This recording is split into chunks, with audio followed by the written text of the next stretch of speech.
Buenas tardes, Dios nos bendiga a todos, hermanos. Que la paz de Cristo more en cada corazón. Es un tiempo especial. Y en esta tarde yo les decía a algunos hermanos que tengo un enemigo por ahí llamado Morfeo que ha tocado algunas vidas. Y el sueño, ustedes saben que después que uno tiene una ingesta tan copiosa de glucosa y más esas tortillas, esas carnes que estaban deliciosas,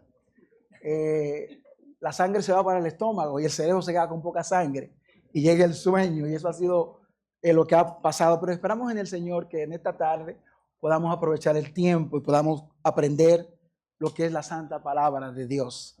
Queremos agradecer a Dios en primer lugar por la dicha de la vida, estar acá junto con una playa de hermanos de República Dominicana. Levante la mano a los dominicanos, levante la mano a los dominicanos. Le agradecemos la hospitalidad que nos han ofrecido los hermanos. Ya algunos dominicanos no quieren comer arroz y pollo, lo que quieren es... Se están acostumbrando, hermano. De verdad que la hospitalidad ha sido maravillosa. Samuel y Susi que nos llevaron a Samuel, ¿verdad? Pero no hay problema. Nos alegramos que esté aquí también y que todo siga marchando conforme a la voluntad de Dios.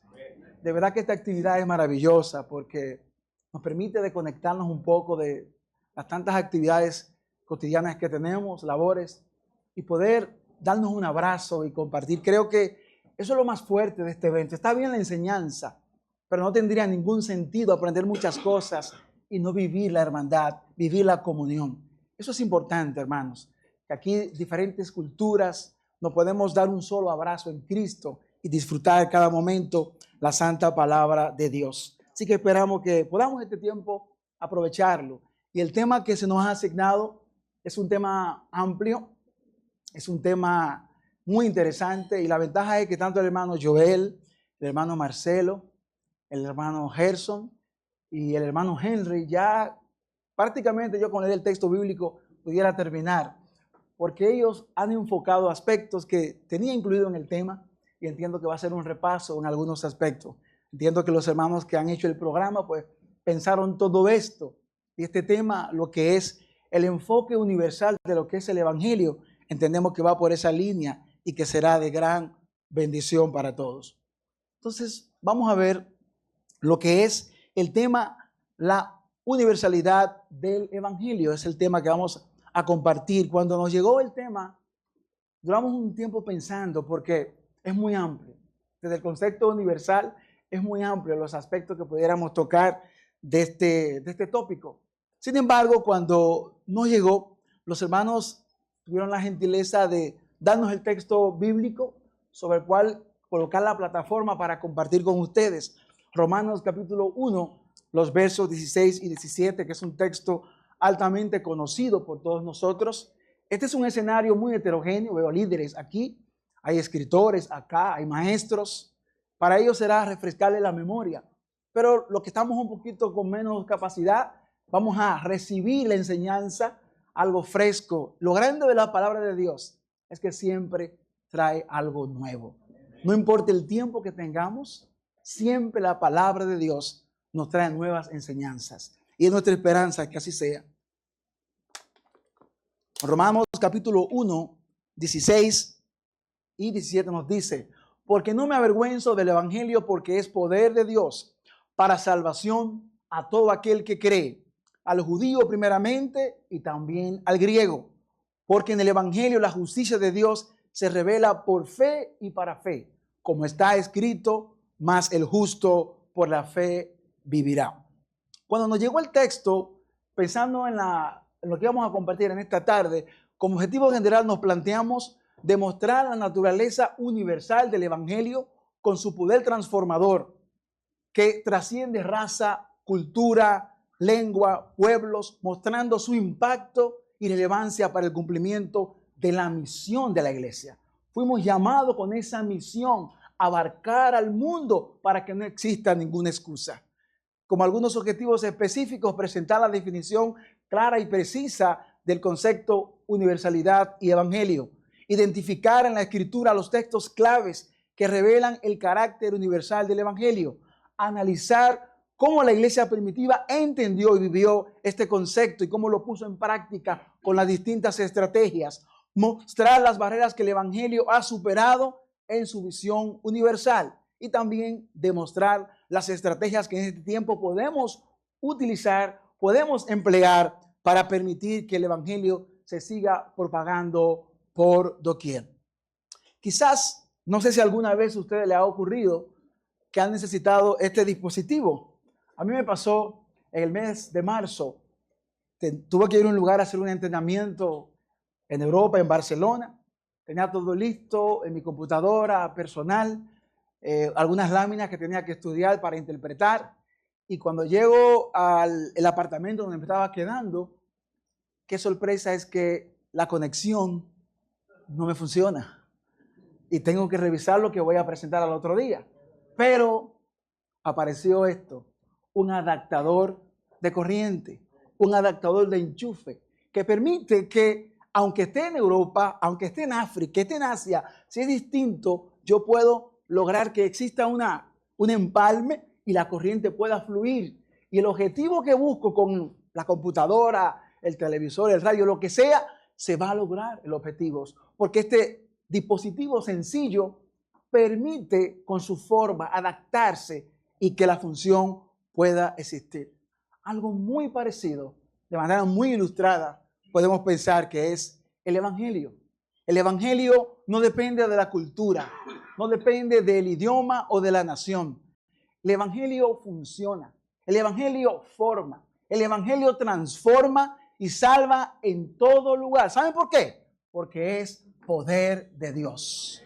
No es poder humano, no son los conocimientos humanos, no son las capacidades humanas. El evangelio depende del poder de Dios. De ahí la importancia que trasciende todos los obstáculos, porque Él es poder de Dios mismo. Entonces vamos a ver, para entrar, conocer dos conceptos básicos de este tema. En primer lugar, el concepto universalidad es la cualidad de aquello que trasciende límites particulares, ya sean culturas, ya sean aspectos geográficos, históricos, étnicos, sociales o religiosos, y se manifiesta como un principio, valor o realidad válida y aplicable a toda la humanidad.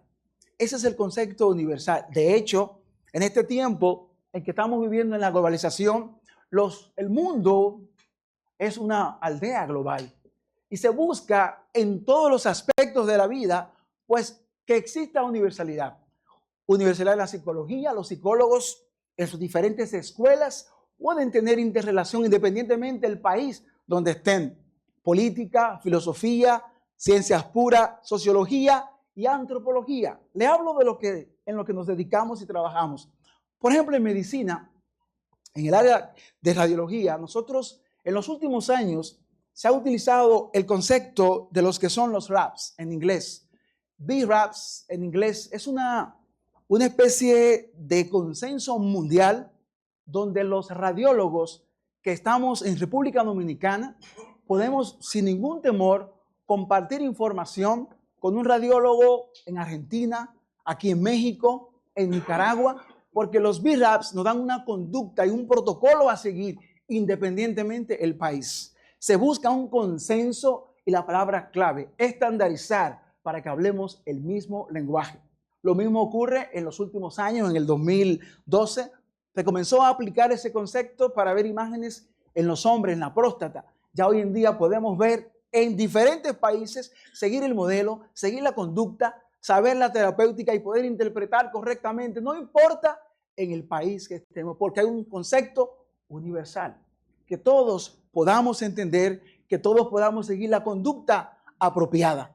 Si nos vamos a la historia, y yo pudiera colocar muchos movimientos que han existido con una tendencia universal. Por ejemplo, en el siglo XIV y XVI, Renacimiento, ese renacer del arte, de la literatura, de la pintura, de la ciencia, tratando de tomar esa idea de la cultura antigua greco-romana e inyectarle una renovación, un renacer, y cómo la ciencia pudo ser transformada bajo esa actitud. Comenzó en Florencia, Italia, y se expandió por toda Europa. ¿Y cómo se logró? Buscar renacer, buscar que el hombre, de hecho es lo que buscaba, algo antropocéntrico, el hombre en el centro, tratando de exaltar al hombre, exaltar la ciencia, y logró propagarse por toda Europa. La Ilustración en el siglo XVIII, más que todo un movimiento intelectual que daba paso a la razón, al razonamiento, y ponía a un lado la fe. Lo mismo el comunismo utópico, como lo llamó Carlos Marx posteriormente, pero con una idea, digamos, utópica, tumbando las diferentes clases sociales, tratando de unir y que exista una uniformidad independientemente la cultura, independientemente la clase social, romper las clases sociales. Todos son movimientos con una visión universal. Ahora hay un detalle, y es que en la vida humana, lo que pasa en la sociedad, las cosas cambian y el tiempo pasa. Y al pasar el tiempo, las cosas se desvanecen. Esos movimientos hoy solamente quedan registros históricos. Esos movimientos se refieren, los sociólogos, los científicos refieren que fueron puntos como el patrón, la plataforma, y ya desaparecieron. Cosa muy diferente con el concepto del Evangelio. Fíjense que decía Heráclito de Éfeso, nada es permanente excepto el cambio. Cada pueblo que ha existido se ha considerado destinado a durar para siempre. Sin embargo, todos han pasado. Alexis de Tocqueville, este escritor político francés. Y el libro de los libros nos dice, vanidad de vanidades, dijo el predicador, vanidad de vanidades, todo es vanidad. Eclesiastés capítulo 1, el verso 2. Todo pasa en esta tierra, todo pasa en esta sociedad, pero el Evangelio perdura para siempre. Y es la segunda palabra muy conocida, muy practicada en nuestros ambientes de escuela bíblica, de clases de estudios bíblicos. La palabra evangelio es una palabra compuesta de, en primer lugar, ev, que significa noticia o buena noticia.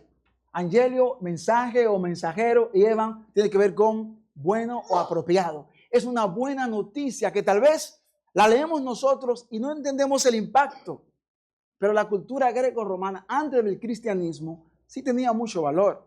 Cuando, por ejemplo, le nacía el hijo al emperador, era un evangelio. Lo mismo cuando subía un nuevo emperador. Cuando había una victoria en una guerra, en una batalla, era un evangelio. Y los cristianos adoptaron este término para decir que la mejor noticia es que Cristo vino a salvar al hombre. Que la mejor noticia es que Cristo es la esperanza. De ahí el término evangelio. Es esa buena noticia que Pablo exhorta a los hermanos en Corintios, el capítulo 15, 1 y 2, dando a entender que su muerte, sepultura y resurrección es el centro, pero no solamente una enseñanza teórica, porque el impacto que tiene esta buena noticia es que es una noticia que transforma, que da vida, que da esperanza, que salva al hombre pecador. Es la grandeza del evangelio. Cuando unimos el concepto universalidad y lo aplicamos al evangelio, entendemos que el evangelio se ha propagado por toda la humanidad y nuestra misión es seguir proclamando que Cristo es el Salvador del mundo. Hay tantos textos bíblicos cuando vamos a las Escrituras que nos muestran el impacto y la visión desde un principio de lo que es la universalidad del evangelio. Génesis capítulo 12, el verso número 3, hablando con el patriarca Abraham, dice, bendeciré a los que te bendijeren y a los que te bendijeren los maldeciré, y serán benditas en ti todas las familias de la tierra. Ya desde ahí se veía la visión no excluyente, sino incluyente para todas las familias de la tierra. Isaías 49:6 dice, poco es para mí que tú seas mi siervo para levantar las tribus de Jacob y para que restaures el remanente de Israel. También te di por luz a las naciones para que sea mi salvación hasta lo postrero de la tierra. Hay muchos textos más que nos hablan de esa visión universal. ¿Y qué decir de la gran comisión? Vayan por todo el mundo y prediquen el evangelio. No hay limitaciones, no hay exclusión. Es incluyente el mensaje de las buenas nuevas de salvación. Gálatas capítulo 3, el verso número 28. Ya no hay judío ni griego, no hay esclavo ni libre, no hay varón ni mujer, porque todos vosotros sois unos en Cristo Jesús. Hechos 13:47, porque así nos ha mandado el Señor diciendo, te he puesto para luz de los gentiles, a fin de que sea para salvación hasta lo último de la tierra. Y un texto muy conocido, quizás yo sé que en los cursos bíblicos, cuando hablamos de Hechos, el mapa de Hechos, Hechos 1:8, me seréis testigo, Judea, Samaria y hasta lo último de la tierra. Es una visión universal lo que es el Evangelio. Y si nos detenemos un momentito a pensar en el texto fundamental, base de este tema, no me avergüenzo del Evangelio porque es poder de Dios. Vamos a ver algunos detalles del texto para contextualizarlo y entender por qué razón es el Evangelio universal. Vamos a ver, en primer lugar, no me avergüenzo. La palabra que se traduce por avergüenzo en el griego clásico, en el griego koiné, epaiskunomai, significa sentimiento de vergüenza que se produce por algo que se ha hecho. Básicamente, esa vergüenza tiene que ver que hay una deshonra pública, eres puesto en ridículo. De ahí que Pablo está iniciando en esta presentación, en esta exposición, en esta argumentación. No me avergüenzo, no tengo temor de ser puesto públicamente en ridículo sobre la predicación del Evangelio. Había muchos, como pasa hoy, que somos expuestos a ser avergonzados al identificarnos con el Evangelio. De hecho, el año anterior, en el año 57, Pablo había dicho a los corintios, el mensaje de la cruz es una locura para los que se pierden. En cambio, para los que se salvan, es decir, para nosotros, este mensaje es el poder de Dios. Es diferente porque impacta vida, transforma corazones. Pero nosotros predicamos a Cristo crucificado. Para los judíos, ciertamente, tropezadero. Y para los gentiles, locura. Primera de Corintios, capítulo 1, el verso 23. Muchos cristianos eran expuestos. Muchos cristianos eran públicamente avergonzados por su fe. De hecho, no sé si alguno ha visto este famoso grafito que la historia pues nos presenta. Yo sé que tal vez en estos tiempos, cuando estamos en la escuela, en los años 70 se acuñó un término, el famoso bullying. No sé a cuántos acá cuando estaban en la escuela hicieron bullying. Por ejemplo, si tenía la cabeza grande, te decían, ¿cómo te decían a ti, Romer? ¿Cómo? Oiga, cabeza de satélite, nariz de frononón. ¿Qué más? Aquí en México, ¿qué utilizan? El bullying, ese desprecio, esa burla pública para poner en ridículo algún defecto físico, alguna situación que tengamos personal. Pero miren este dato, esto ocurrió en el primer siglo y este grafito llamado el grafito de Alexámenos, en el primer siglo ya por ahí 85 a 95, él está colocando, miren qué están haciendo, ese es Cristo, hermano. Cristo tiene la forma de un caballo, de un burro, miren la cabeza y está diciendo, Alexámenos le está orando a su Dios, es una burla pública. Ese es el Dios que tú tienes, esa es la forma que tiene tu Dios. Puesto en ridículo, una deshonra pública. De ahí el contexto cuando Pablo dice, no me avergüenzo del Evangelio. Porque en muchas ocasiones éramos colocados en un lugar aparte para ser motivo de burla, motivo de desprecio. No me avergüenzo del Evangelio. ¿Por qué razón? Porque es poder de Dios. Esa palabra poder, que en el griego es dunami, es la palabra de la cual obtenemos dinamo, dinámico y dinamita. Se trata entonces, esa palabra para los romanos tenía mucho que ver porque el imperio se basa en el poder.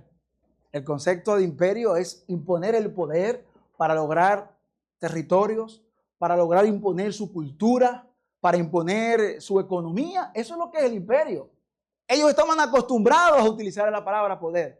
Ahora bien, ese poder que tenía el imperio romano no podía evitar la fragmentación que estaba sufriendo toda su cultura, cómo se veía que iba a desaparecer. Ese poder del imperio romano no podía hacer que un hombre cambiara su actitud hacia su familia, Sin embargo, el evangelio sí tenía el poder de cambiar vidas y cambiar familias. Gloria al Señor. Es la gran diferencia. De ahí el concepto, el poder de Dios. Pero no es un poder simplemente para conocer de Jesús. No. La palabra que incluye es que es para salvación. La palabra salvación se traduce de sotería, que significa básicamente liberación. Es lo que produce el evangelio.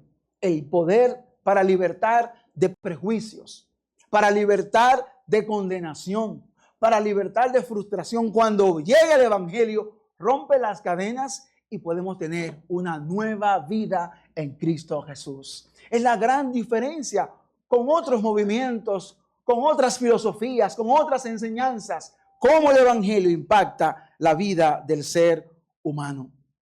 Pero no solamente este aspecto debe ser tomado en cuenta.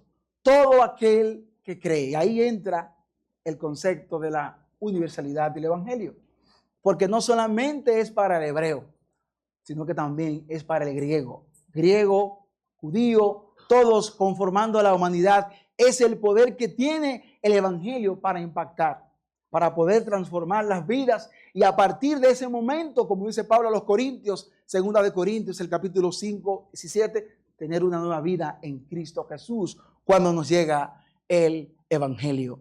Es el gran poder que tiene el evangelio. Miren qué bonita expresión de este predicador James Midoms. La dinamita de Dios para hacer volar en pedazos el pecado, la traición, el paganismo y la indefensión del corazón de los hombres. Ese es el evangelio de Cristo. Eso hace el evangelio, como Cristo nos atrae, como lo presentó en Juan capítulo 12. Somos atraídos hacia Él, y cuando llegamos ante Él, nuestras vidas se cambian totalmente, hermanos. Eso hace el evangelio de Cristo. Claro, todo está fundamentado en la fe.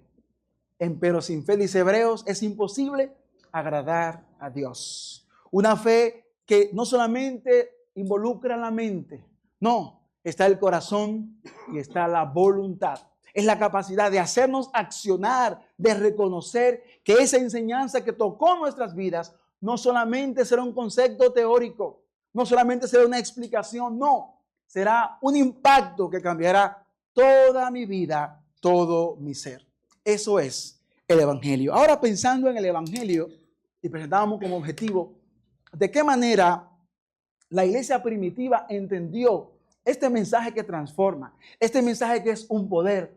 ¿De qué manera no nos vamos a quedar con él solo? ¿Cómo vamos a propagar esta enseñanza? ¿Cómo vamos a enfrentar obstáculos para llevar esa verdad? Y vamos a ver algunas estrategias que usó la iglesia primitiva para que el evangelio fuese universal. Y hay dos textos bíblicos que son interesantes que lo traigamos a la mesa, y es Gálatas capítulo 4, el verso número 4 y 5, y Daniel 2:44.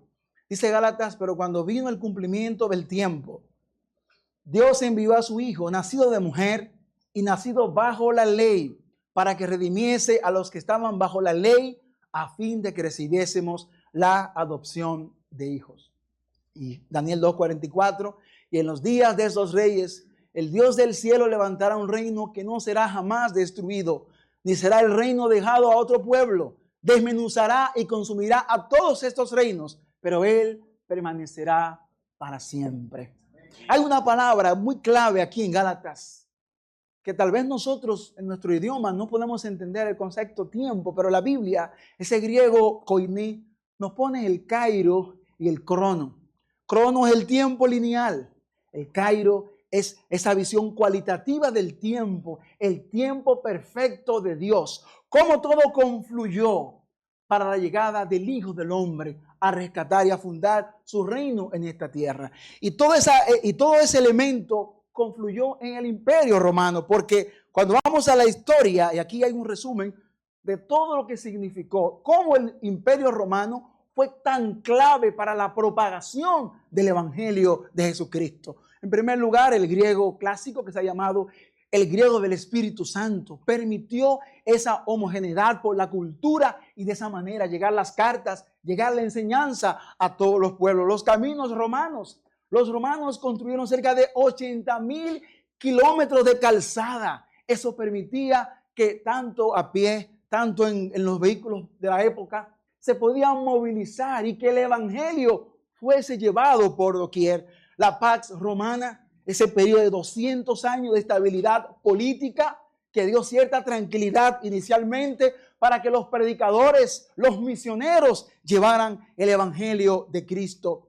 Ciudades cosmopolitas, por ejemplo, Éfeso, lo mismo ocurría con Corinto, lo mismo ocurría con ciudades que permitían diferentes culturas mezcladas y de esa manera llevar el evangelio. La diáspora judía, todas las ciudades romanas tenían representantes de Israel. Ahí estaban las sinagogas. ¿Qué hacía Pablo cuando iba a los pueblos? ¿Dónde primero él iba? A las sinagogas. Y cumplía con la palabra. Y dice que se sacudía el polvo de sus pies y se iba a los gentiles. Todo fríamente calculado por nuestro Dios, porque nuestro Dios es un Dios de orden. En el tiempo preciso, todos estos factores, la persecución, llegó a decir Tertuliano que la sangre de los cristianos era la semilla de la iglesia. Eran empujados, una persecución que inicialmente comenzó siendo religiosa, luego imperial, pero todo eso movilizó para que el evangelio se pudiera expandir por toda la zona. Aquí resumimos también estrategias específicas. La predicación, Hechos 2, cuando nace la iglesia, es una predicación maravillosa, porque en ese punto había una diversidad de culturas, 15 naciones representadas, y como Pedro les habló el evangelio, cada uno en sus diferentes lenguas, hermanos. Ahí nace la iglesia del Señor con una visión universal. Hechos también 17, Pablo en el Areópago, como también a los griegos le mostró el evangelio, que esta mañana el hermano Joel lo mencionó. Centros urbanos y rutas del imperio. Aquí en Éfeso, Pablo a toda Asia le predicó el evangelio. Misión transcultural. Llegó a África con el etíope eunuco. Llegó a Roma con Cornelio. Es una visión universal. Testimonio de amor, unidad y servicio. Nos predicaba el hermano Henry. Y también nos predicó el hermano Gerson. Cómo esa unidad nos permitió a la iglesia primitiva que lograra avanzar. Iglesia doméstica, cómo las casas se convertían en iglesia y eso permitía la propagación del evangelio. Fidelidad bajo la persecución, la muerte de Esteban y cómo ellos eran movidos a Samaria y eso les motivaba a seguir predicando el evangelio. Ahora, no todo es color de rosa, no todo puede ser fácil. Habían barreras terribles que ellos tuvieron que enfrentar. Hay muchas, pero solamente tomé 3 que son las que la mayoría de los historiadores presentan como barreras que tuvieron los primeros cristianos. El judaísmo, un obstáculo religioso. Las cartas de Pablo, gran parte de ellas, el enfoque del apóstol Pablo por esa gran lucha de que los judíos no podían inicialmente aceptar a los gentiles, a nosotros. Recordemos que el judaísmo tiene una visión etnocéntrica, pone su raza como exclusiva. Solamente ese es el pueblo. Era muy difícil para la iglesia inicialmente romper con esta visión. Pablo en Romanos y Gálatas demuestra que la justificación es por la fe y no por las obras, rompiendo este esquema del judaísmo. Fue esa una de las primeras barreras que tuvo que enfrentar el cristianismo. El Imperio Romano, ¿qué decir? Es una competencia, porque el Imperio Romano es proselitista. La iglesia en su visión es proselitista, ser hombres que vengan a Cristo. Había una confrontación y las luchas comenzaron. Todo comenzó poquito a poquito y llegaron las persecuciones. El Imperio Romano fue un gran obstáculo que intentó destruir los primeros años del Evangelio. Y este movimiento filosófico y doctrinal, los gnósticos, que Juan atacó de manera muy feroz, frontal con la palabra, tanto en su evangelio como en las cartas, como esta visión elitista de un conocimiento, hermanos. Muchas veces el mundo piensa de esa forma.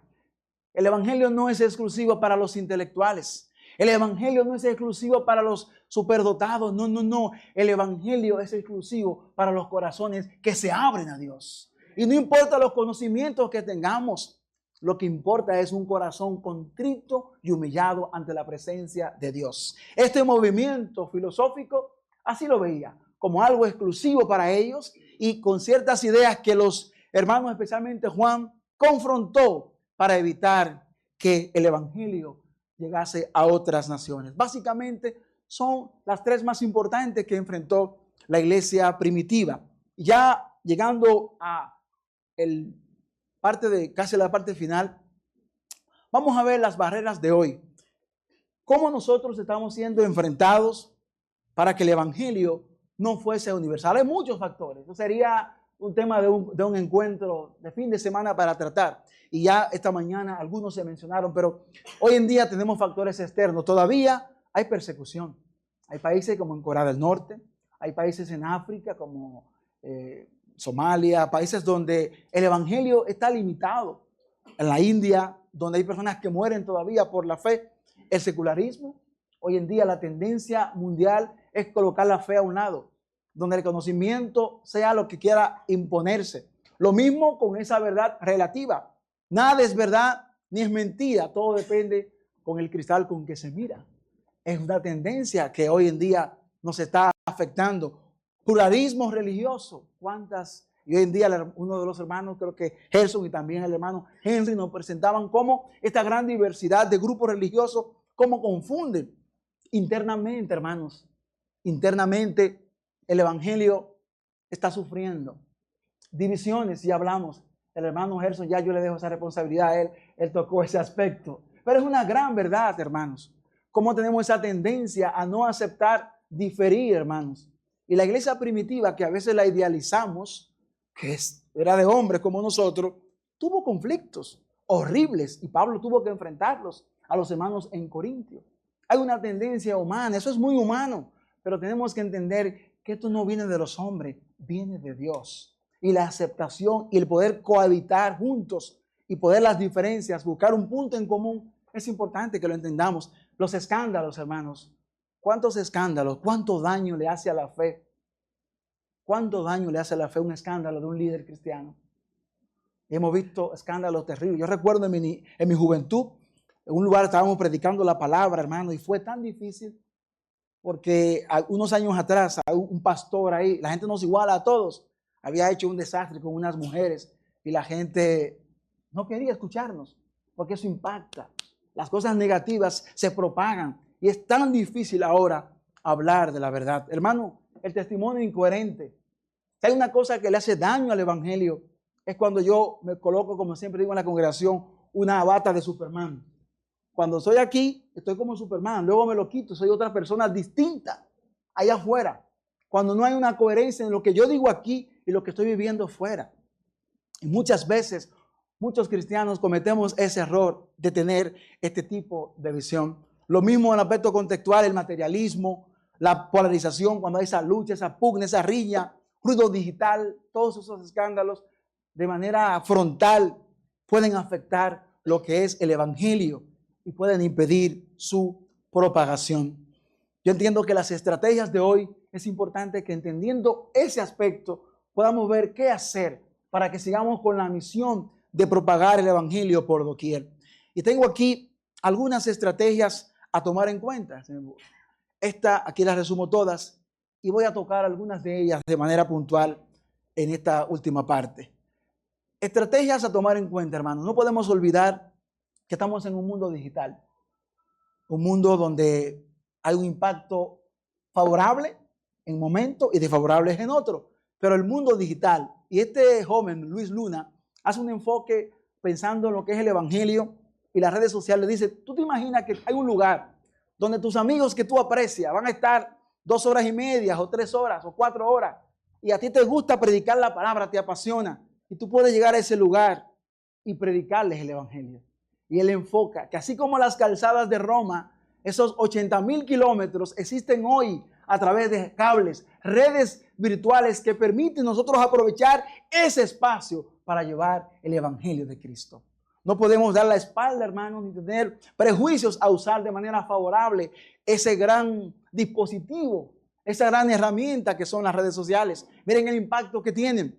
5.31 mil millones de usuarios activos. Oigan esto, en la población, 64.7% de la población mundial está en las redes sociales, hermanos. Plataforma más usada, Facebook, sigue siendo la más utilizada. Tiempo promedio de uso, 2 horas y 21 minutos. Acceso por dispositivo móvil, cerca de un 92% es por celulares. En sus casas, en sus trabajos, en el parque, podemos utilizar ese recurso para llevarles el evangelio. Aquí colocamos algunos datos comparando cada una de ellas. Facebook, por ejemplo, 3.07 mil millones de usuarios activos mensuales. Lo comparamos con Instagram, que es más de los jovencitos, pero ya tiene 2 mil millones de usuarios, hermanos. Y no es quizás para que agarremos el celular, nos hagamos una foto, qué lindo me veo, me estoy comiendo esta tortilla en México, está muy bien. Pero podemos aprovechar ese recurso, hermano, para predicar el evangelio, para subir videos cortos y poder impactar, usar esas calzadas digitales para llevar el evangelio. Miren aquí, YouTube sigue siendo una de las plataformas dominantes. 2.5 mil millones de usuarios activos mensuales en el 24 y en el 25. Es mucho lo que se puede hacer usando temas, conferencias. Nosotros podemos hablar en República Dominicana como el fenómeno que estamos viviendo con Red de Gracia, el trabajo que se ha hecho, el hermano Almonte que está acá, me imagino que lo va a presentar en su tema, pero me voy a adelantar un poquito. Es decir, el impacto que hemos tenido, hermanos, con utilizando los medios digitales para llevar el evangelio. El tiempo promedio en YouTube cercano a 48 a 49 minutos, hermanos. Estas son las calzadas de Roma que hoy podemos usar para propagar el evangelio de Cristo. ¿Y qué decir de WhatsApp? Esta herramienta tan interesante, hermanos. Aquí pongo de ejemplo mi padre, Pascual Pérez. Gracias a Dios está con nosotros, tiene 91 años. Y yo recuerdo una expresión que él utilizó hace unos cuantos años.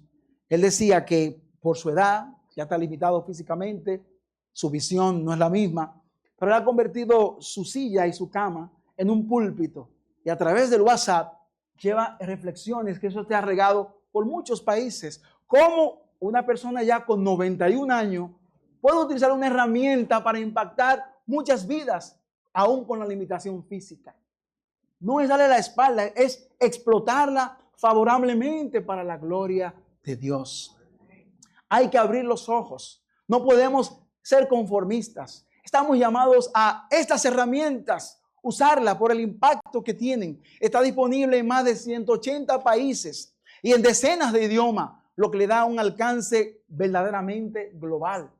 Vamos a usarla porque es mucho lo que nos puede dar. Aquí pongo los viajes de Pablo. Un viaje en el primer siglo, una velocidad quizá, algunos hablan de 7 a 9 kilómetros por hora. Esos viajes podían durar semanas, meses. Y como hoy en día, en un minuto, podemos impactar lo que a ellos les llevamos meses, hermanos. Meses para poder llevar el evangelio. Entiendo que es importante que hoy como iglesia aprovechemos esos recursos para contrarrestar tantas enseñanzas erráticas, horribles que por esos canales se están propagando. Sigamos con la visión universal usando esta interesante herramienta. Luz en las tinieblas, una estrategia que no podemos olvidar, hermano. Hoy más que nunca, recordemos que somos luz en medio de las tinieblas. Nuestro testimonio es vital. En una noche totalmente oscura, una sola cerilla encendida puede ser vista hasta 1.6 kilómetros de distancia. Tú y yo somos esa cerilla, hermano. Porque nosotros nunca olvidemos que el quinto evangelio, muchos escritores han dicho, el quinto evangelio de nosotros es nuestra propia vida, hermano. Mucha gente nunca va a leer la Biblia, pero te puede leer a ti.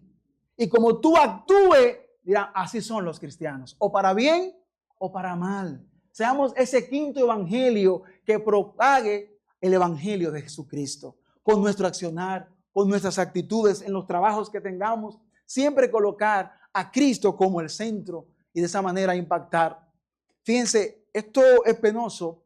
En el año 1978, este libro escrito por Michael Hart, era astrofísico y escritor. Él hizo una lista de 100, los 100 hombres más influyentes que han pasado por esta tierra. Y como es de ver, por lógica, ahí debe estar Jesucristo. Para nosotros debía estar en el primer lugar. Él lo puso en el tercer lugar. Eso hizo un revuelo en la hermandad y le dijeron, pero ¿cómo es posible? Antes de él estaba Muhammad Ali y estaba Isaac Newton y Cristo en tercer lugar. Y la hermandad estaba incómoda y él dijo estas palabras, hermanos.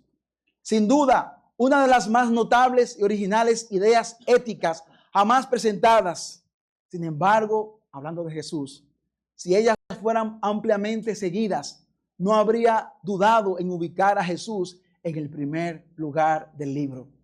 En opinión de Hart, la influencia de Jesús en el mundo ha disminuido considerablemente por aquellos que dicen seguirlo, pero no obedecen sus enseñanzas. Para él había una incongruencia, porque sus enseñanzas, aquellos que le amaban, no la ponían en práctica. No está su poder influenciador para hacer que ellos cambien. Por eso lo colocó en el tercer lugar. Hermano, que Dios, que Cristo Jesús esté en el primer lugar de nuestras vidas. Y que nuestro accionar, nuestro testimonio sea la mejor evidencia de que Cristo es real, de que Cristo es verdadero y que Él cambia vida, corazones y familias. Servicio y responsabilidad social es fundamental.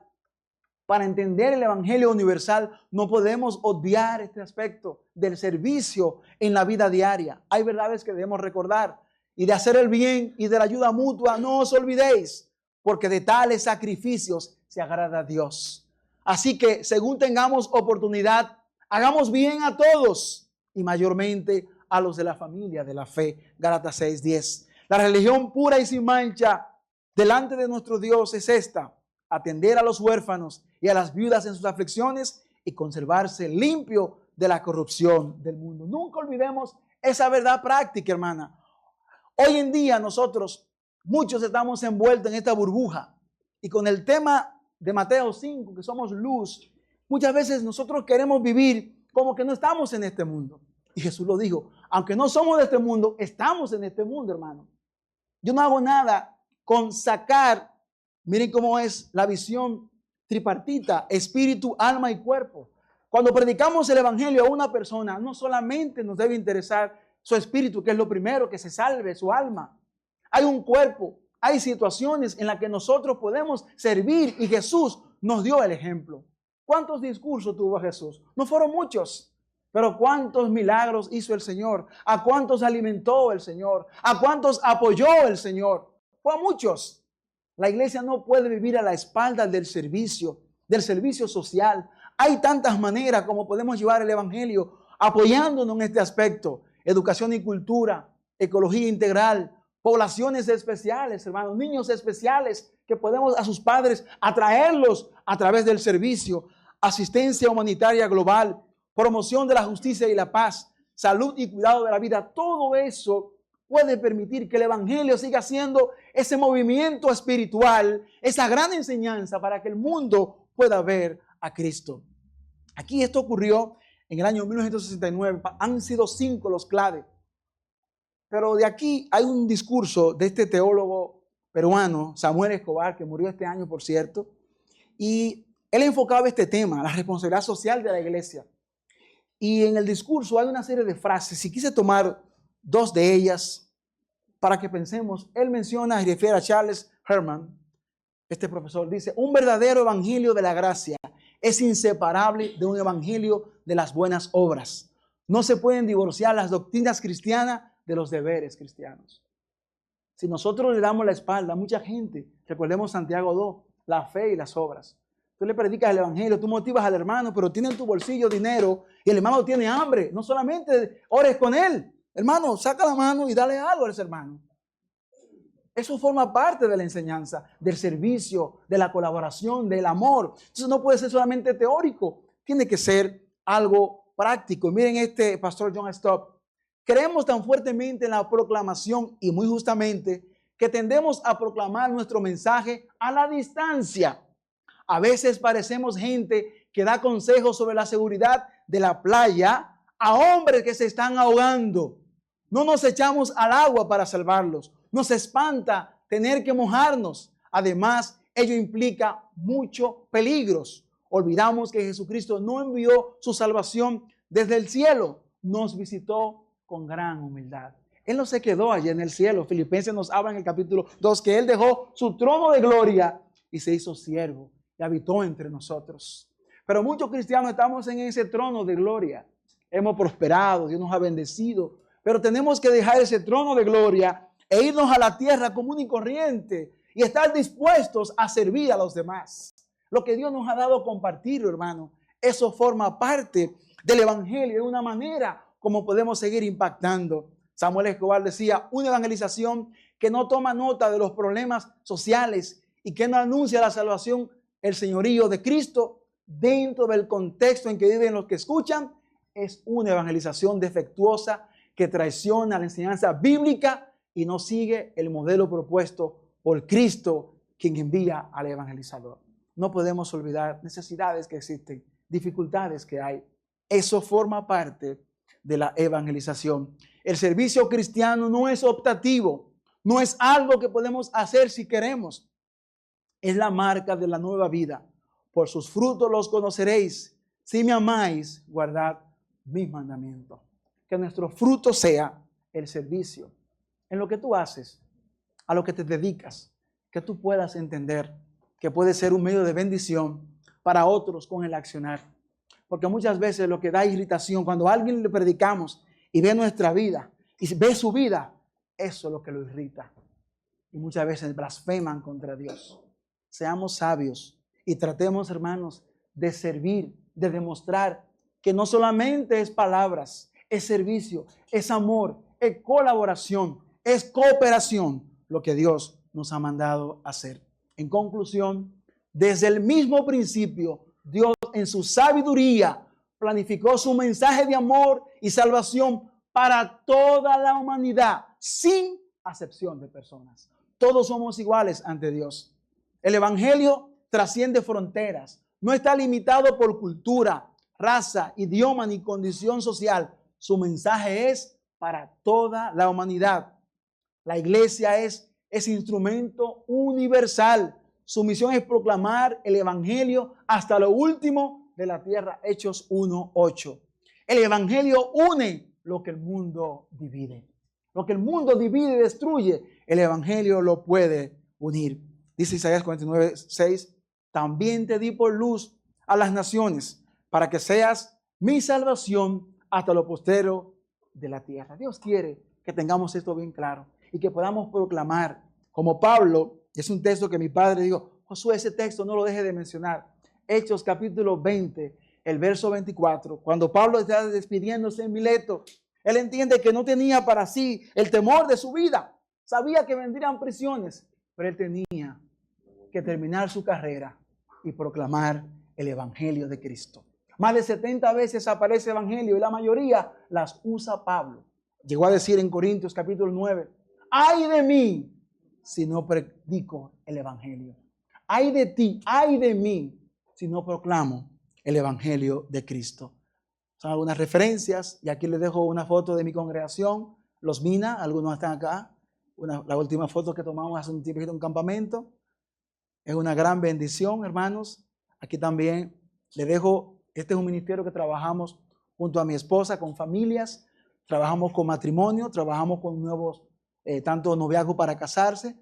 Es una actividad que hacemos con niños, útiles escolares. Regalamos una Biblia para que tanto en la educación secular haya una Biblia en cada mochila. Tenemos 4 años haciendo esta obra para la gloria del Señor. Trabajamos con novios que se van a casar y algunas visitas congregacionales, tanto en el país como fuera del país, entendiendo, hermanos, que parte del evangelio es familias estables, familias organizadas conforme a la voluntad de Dios. Que el Señor los bendiga, hermanos. Ha sido un placer. Amén.